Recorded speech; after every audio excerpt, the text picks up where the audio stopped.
The Axeman, l'homme à la hache en français. C'est un nom connu, The Axeman, dans la série American Horror Story. Dans la série, c'est un jazzman qui assassine des femmes quand elles ne jouent pas de jazz chez elles le mardi soir. Et parfois, The Axeman assassine également leur mari. Alors cette histoire est glauque, et ce qu'il est encore plus, c'est que le tueur à la hache a bel et bien existé, et il a terrorisé la ville de la Nouvelle-Orléans au début du XXe siècle. La Fabrique Audio présente La Petite Histoire.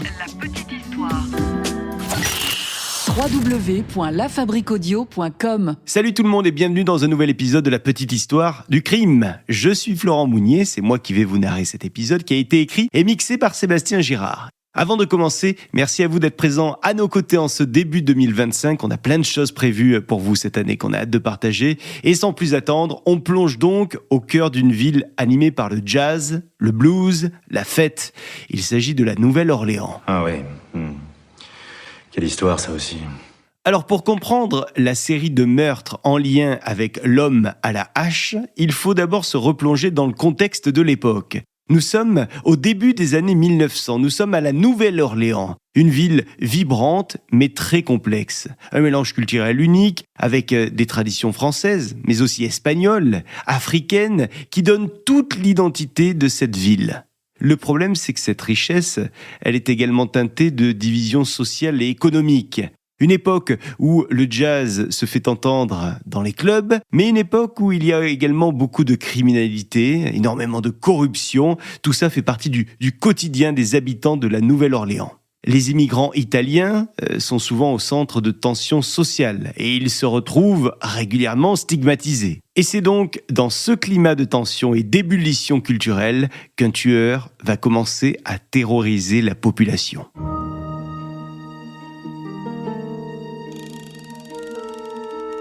Le premier meurtre va arriver en 1918. Nous sommes le 23 mai 1918. Le couple Joseph et Catherine Maggio sont deux épiciers italiens et ils vont être retrouvés morts chez eux. Catherine, elle est retrouvée avec la gorge tranchée et le visage littéralement défoncé par des coups de hache.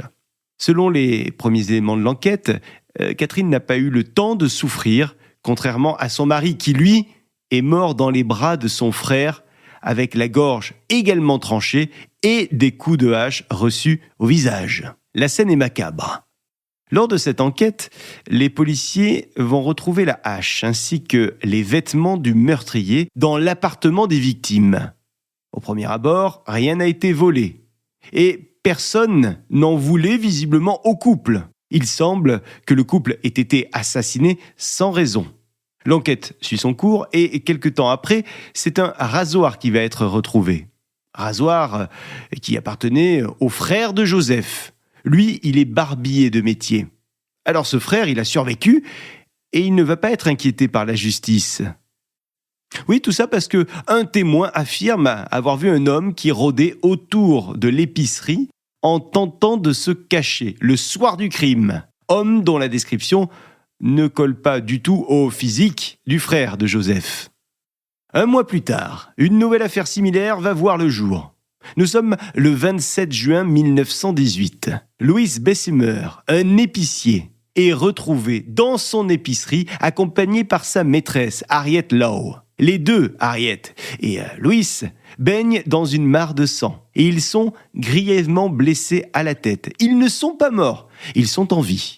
Les deux personnes ont été attaquées par un homme à coups de hache. C'est ce qu'ils vont raconter à la police plus tard. L'assaillant semble s'être introduit par effraction dans l'épicerie en coupant un panneau de porte, comme pour le premier meurtre d'ailleurs. Et il ne fait aucun doute, pour les policiers en tout cas, qu'il s'agit de la même personne. Une personne qui aurait tué un mois plus tôt le couple Maggio. Alors quand Harriet va reprendre conscience, elle va décrire l'assaillant aux policiers. Le gars serait grand, avec la peau sombre. Bon, les enquêteurs ne vont pas retenir cette information, jugeant l'état d'Harriet trop grave pour être totalement cohérent.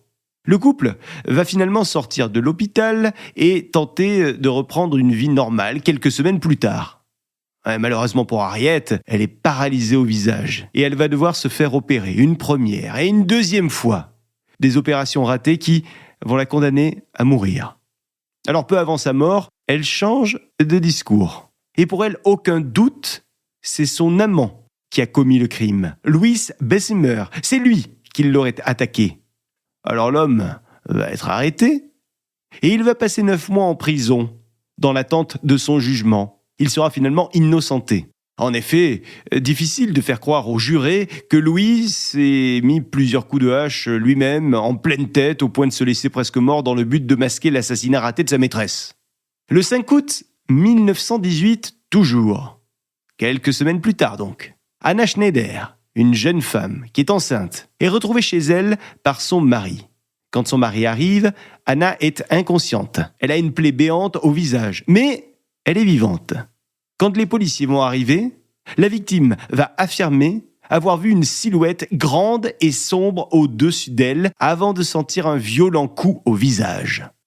Alors la plaie qu'elle a semble être faite par une hache également. Mais sur place, aucune arme n'est retrouvée.